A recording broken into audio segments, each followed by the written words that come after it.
Yeah, I think one of the unfortunate things sometimes in our society, and it happens, I think, fairly early on. I always say that most people are far more creative in different ways than they even know.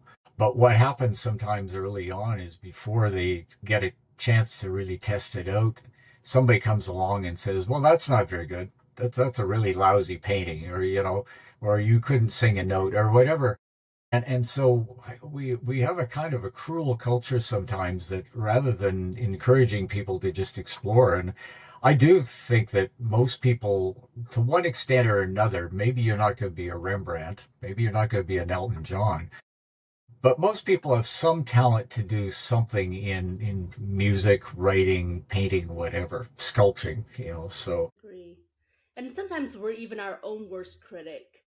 You know, I spent probably 30, 35 years thinking, I can't paint.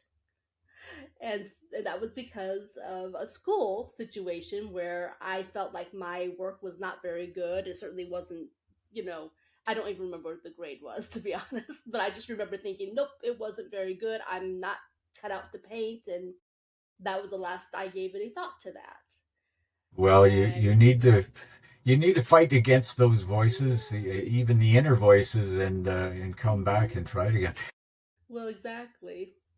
This may be a good point for me to actually, mention here. Yes. The Poetry Without Borders book, I'll hold up here. People can kind of look at the picture that's on the front there, and It's a I'll great also picture. hold up the title page for Tales This Side of the Elysian Fields.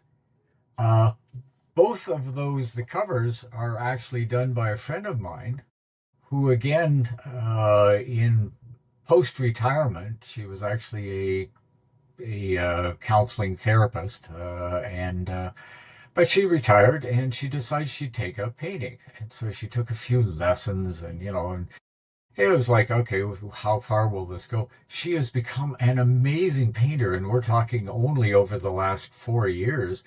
Good enough that, when this last poetry book I was putting it out, I said, I need a cover for this. What do you got? And so she showed me this particular painting. I said, wow, that just fits the theme of what I'm aiming at in this book. So, and she continues to impress me. I've seen more recent things again, and it's so we all have talents that are, maybe I should take up painting here in the next while as well.